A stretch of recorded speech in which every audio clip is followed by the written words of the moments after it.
Good morning বন্ধুরা। আজকে সকাল সকাল চা করে নিচ্ছি আমার জন্য। আমি চিনি ছাড়া চা, আর সবার জন্য আমি চিনি দিয়ে করব। প্রথমে আমার চাটা রেখে দেবো, রেখে তারপরে আমি এই যে আমার চা রেখে দিয়েছি, তারপরে আমি সবার জন্য চিনি দিয়ে চা করব। এবার এর মধ্যে আমি চিনি দিয়ে দিচ্ছি, দিয়ে এটা ভালো করে জ্বালিয়ে তারপর নামিয়ে নেব। আর আজকে আমরা চলে যাব সব শপিং করতে। আমি আর মা যাব, কিছু কেনাকাটা করা বাকি রয়েছে, কারণ পুজোর আমার শরীরটা ভালো ছিল না বলে অনেক কিছু কেনাকাটা করতে পারিনি। এবার আস্তে আস্তে সেই সব কেনাকাটাগুলো করব। এই যে আমরা রেডি হয়ে গিয়েছি, রেডি হয়ে বেরিয়ে গিয়েছি। দেখো টোটোতে এত ঝাঁকুনি হচ্ছে, মানে ভালো করে ভিডিও করা যাচ্ছে না, ক্যামেরা ধরা যাচ্ছে না ঝাঁকুনির চোটে। মানে ক্যামেরাটা বারবার বেঁকে চুকে যাচ্ছে, ঠিক করে আমি বসতে পারছি না টোটোতে না ধরে।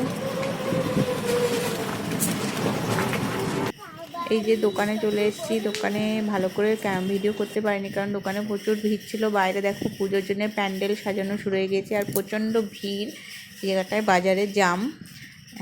আমাদের প্রায় অনেক কিছু কেনা হয়ে গিয়েছে, এবার আমরা বাড়ি যাব।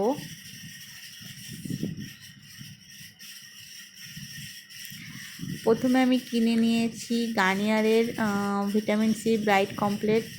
এই ফেস ওয়াশটাই আমি ব্যবহার করি। আর ল্যাকমির সিসি ক্রিম, ল্যাকমির সিসি ক্রিমটা বাজারঘাটে বা টুকটাক এদিক ওদিক যাওয়ার জন্য আমি ল্যাকমির সিসি ক্রিমই নিই সবসময়। আর তার সাথে নিচ্ছি ওয়াওয়ের হাইড্রেটিং ফেস স্ক্রাব। একটা স্ক্রাব কিনবো ভেবেছিলাম, তা দোকানদার বললো এটা সবচেয়ে ভালো, এটা পাপাইয়া যুক্ত, আর খুব ভালো। এটা 250 টাকা নিয়েছে আমার কাছ থেকে। এবার ইউজ করে দেখবো যে কেমন। আর চুলে কালার করব অনেক দিন ধরেই ভাবছিলাম।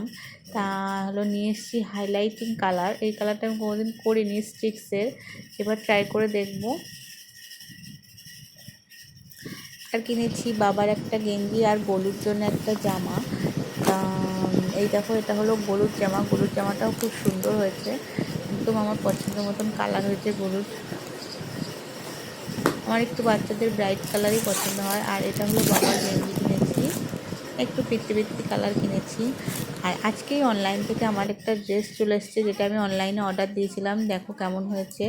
ড্রেসটা আমার একটু ফিটিংস করতে হবে, কারণ ড্রেসটা হলো একটু লুজ লুজ হয়ে গিয়েছে, আর একটু মেনে নিতে হবে। কিন্তু ড্রেসটা খুব সুন্দর হয়েছে, দেখো আমি পরে দেখাচ্ছি। আর একটু লং হয়ে গিয়েছে আমার মনে হচ্ছে, আর একটু শর্ট হলে ভালো হতো, কিন্তু একটু লুজ। আমি একটু ভালো করে মেনে নিতে হবে, না পরলে ভালো লাগবে না।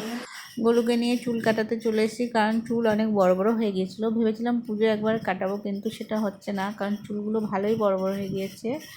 বাড়ি এসে এখানে রান্না করছি আলুর চচ্চড়ি, রুটি দিয়ে খাওয়া হবে আলুর তরকারি। আর তার সাথে করে নিচ্ছি থোড় ভাজা। থোড়গুলো কাটবো, কেটে থোড় ভাজা করে নেবো। গলু খিদে পাচ্ছিলো বলে ওকে অমলেট করে তরকারি দিয়ে আমি খেতে দিয়ে দিয়েছি।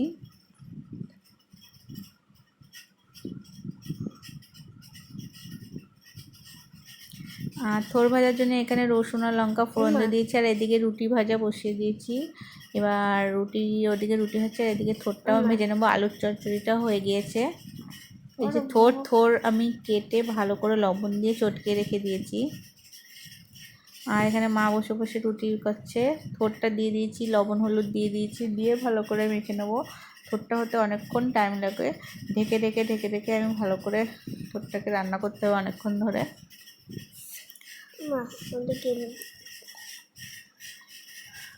আর আমি এখানে রুটি দিয়ে একটু তরকারি ছিল দুপুরে সোয়াবিনের তরকারি, তার একটা ডিম সিদ্ধ দিয়ে খেয়ে নিচ্ছি রাত্রে। আমি রাত্রে একটাই রুটি খাই, রাত্রে বেশি খাই না, কারণ রাত্রে আমি বেশি খেলে হজমের সমস্যা হয়। আমরা এখন কি করছি? আমরা এখন বসে রয়েছি, বসে বসে আমরা দুজনা গল্প করছি। তোমরা সবাই কেমন আছো? ভালো আছো? তোমরা একটা লাইক করে দাও, আর গরুকে অনেক ভালোবাসো। গরুকে স্কুলের জন্য রেডি করে দিয়েছি। আমি নিয়ে চলে যাবো আজকে গরুকে স্কুলে। দেখো আমিও রেডি হয়ে গিয়েছি, তাড়াহুড়োতে এখনও বেরোতে পারিনি, এবার বেরোবো। আর আবার বিকেলে আমি আর গলু যাচ্ছি একটু বেড়াতে, ঘুরতে, গলুর বাড়ি। তোমাদের ভিডিওটা পছন্দ হলে প্লিজ একটা লাইক করে দিও, কমেন্ট করে দিও, আর আমার সাথে থেকেও এরকম ভালো ভালো ভিডিও পেতে। আরও আমার এরকম ভিডিও তোমাদের যদি একটু লাইক করো, আমরাও ভিডিও করতে অনেক উৎসাহী হবো।